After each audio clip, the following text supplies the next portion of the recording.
ડીસાની શેરીઓમાં ઉજવાય છે ગણપતિ મહોત્સવ। દર્શક મિત્રો, આપ જોઈ રહ્યા છો સંબંધ ભારત ન્યૂઝના સમાચાર। ડીસા વૃંદાવન ગલીમાં ગણપતિ મહોત્સવની ધામધૂમપૂર્વક ઉજવણી કરાઈ।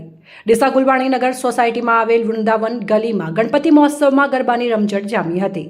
સમગ્ર ગુજરાતમાં ગણપતિ મહોત્સવની ધામધૂમપૂર્વક ઉજવણી કરવામાં આવી રહી છે, ત્યારે ડીસા ગુલવાણી નગર સોસાયટીમાં આવેલ વૃંદાવન ગલીમાં પણ ચોથા વર્ષે ગણપતિ મહોત્સવમાં ગણેશ ચતુર્થીના દિવસે ગણપતિ બપ્પાની મૂર્તિની સ્થાપના કરી 7 દિવસ રોજ પૂજા અર્ચના સાથે મહાઆરતી અને પ્રસાદનું વિતરણ કરી ગણપતિ મહોત્સવની ધામધૂમથી ઉજવણી કરવામાં આવી રહી છે।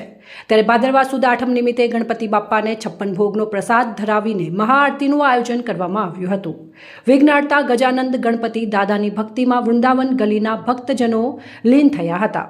ગણપતિ મહોત્સવમાં રોજ રાત્રિ દરમિયાન ગરબાની રમઝટ સાથે ચા નાસ્તાની વ્યવસ્થા ઊભી કરવામાં આવે છે। સોસાયટીના દાતા તરફથી રોજબરોજ લકી ઇનામ ડ્રો સાથે ભાદરવા સુદ નોમના રાત્રિ દરમિયાન સમૂહ ભોજનનું પ્રસાદનું આયોજન કરવામાં આવે છે અને વૃંદાવન ગલીના તમામ રહીશો એક સાથે ભોજન પ્રસાદ લઈને ધન્યતા અનુભવે છે।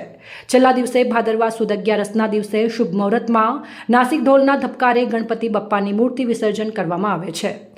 અગલે બરસતું જલ્દી આનાના નાદ સાથે ગણપતિ બપ્પા મોર્યાના નાદથી વૃંદાવન ગલી સહિત ગુલવાણી નગર સોસાયટી ગુંજી ઉઠી છે। અહેવાલ અમૃતમાળી, સંબંધ ભારત ન્યૂઝ, બનાસકાંઠા।